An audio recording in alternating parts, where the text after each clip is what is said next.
This is Frank Hettler, Ostfildern's top energy manager.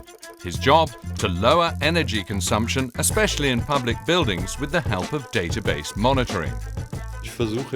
I always try to view a building as a whole, in order to analyze its energy flow. It's a constant search. What can be made more efficient? How can we improve things?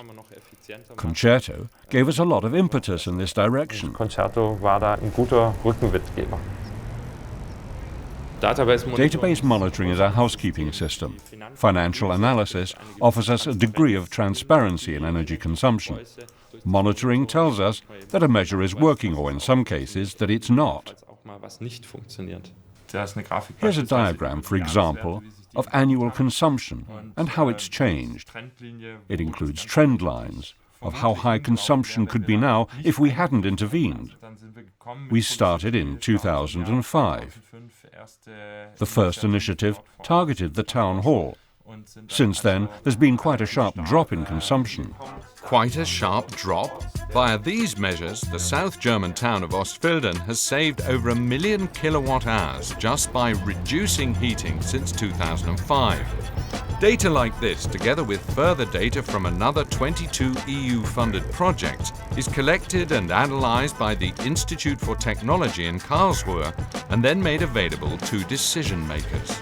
The town hall modifications have saved the town €12,000 per year, starting with €50 for every neon tube once it's been switched off. And because we now only have a third of the lights switched on, there's still some impact.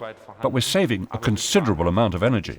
On a staircase like this, there can easily be 20 neon tubes. That means you can save €1,000 on the stairs alone. There used to be a vending machine in the corner here. We removed it and saved about €400 a year. It didn't offer us the range of drinks we wanted anyway. There used to be 5 or 6 neons here across the ceiling. They've been replaced with LED spotlights, which use around 3 watts apiece. It saves us about €400 a year. We're in the central heating system here. That's the heating pump. And if you convert it into a high-efficiency pump, preferably in conjunction with hydraulic balancing, you can really save a significant amount of energy as well. We've got additional equipment. It means additional improvements in the field of monitoring.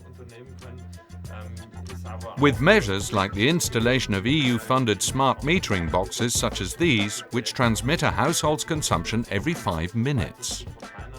Yeah, I think it is about raising awareness. And naturally, things like smart metering and database monitoring help to make energy consumption more transparent. Data protection is something we're very aware of. Public buildings should be open and transparent. And so the same should apply to energy consumption. Raising awareness about energy, that's important to the project partners in Ostfildern.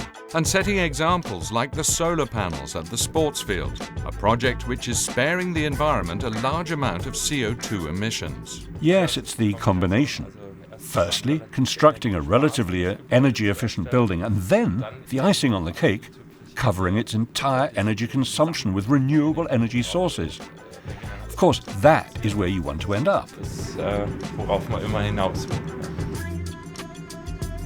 If you wanted to be really radical, you'd have to go into all kinds of shops and any other buildings that you pass and immediately motivate people inside and say, listen, you can't go on like this. You've got to do something.